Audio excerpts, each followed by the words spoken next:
Ever opened your wardrobe and felt overwhelmed by the chaos inside? We've all been there.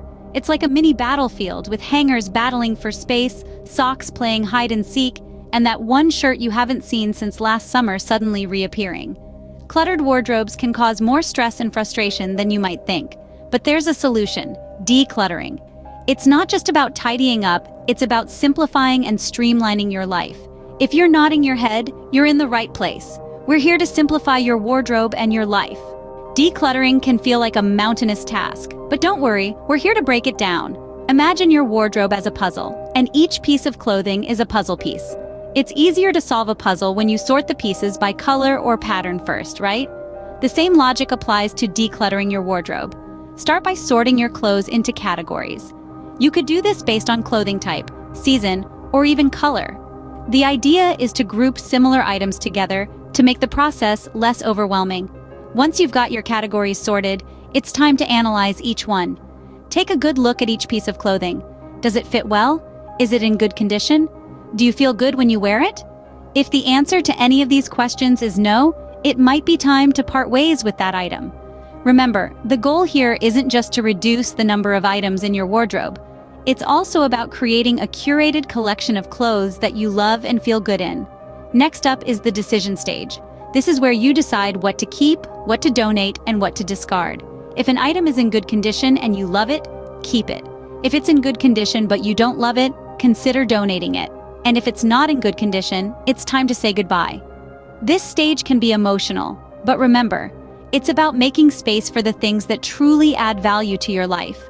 Finally, once you've decided what to keep, it's time to organize. Find a system that works for you. Some people prefer to hang their clothes, while others like to fold them. You could organize your clothes by category, color, or even by outfit. The key here is to make it easy for you to find and access your clothes. Remember, Rome wasn't built in a day. Take it slow, one category at a time. By breaking the decluttering process into manageable steps, you can make the task less daunting and more enjoyable. After all, decluttering isn't just about creating a tidy wardrobe. It's also about creating a space that reflects who you are and what you love. Keeping focus can be tough, but we've got some tools and tricks to help.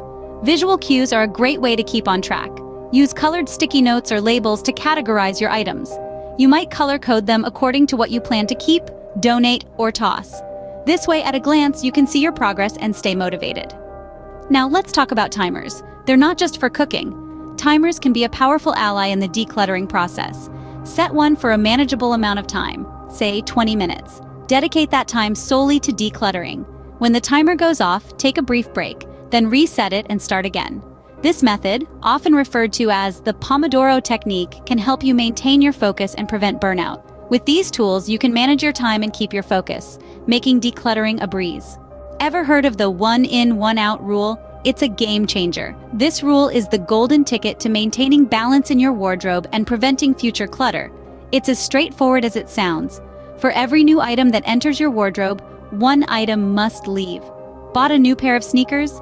Time to say goodbye to that old pair that's gathering dust. Scored a trendy new sweater? Farewell to the one you haven't worn in a year. The beauty of this rule is its simplicity. It takes the guesswork out of decluttering and keeps your wardrobe in check. It's also a fantastic way to evaluate your purchases.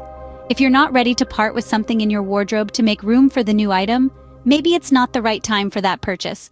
This rule ensures your wardrobe stays balanced and clutter-free. It's a win-win. Decluttering can bring up a lot of emotions. It's important to practice mindfulness and self-compassion.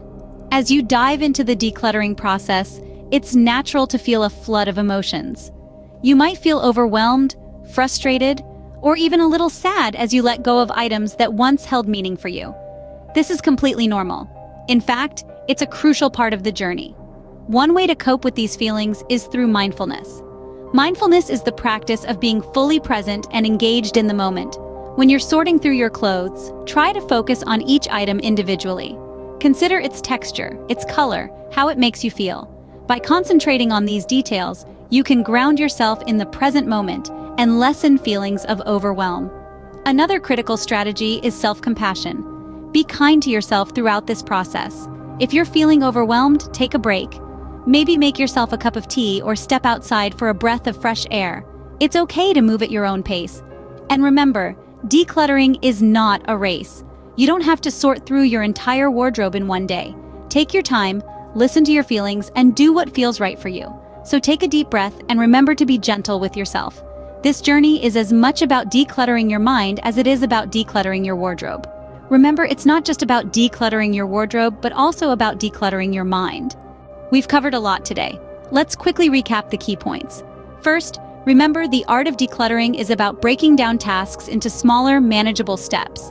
Don't try to revamp your entire wardrobe in one go. Instead, take it one drawer, one shelf at a time. Second, leverage tools like visual cues and timers to keep you focused and on track.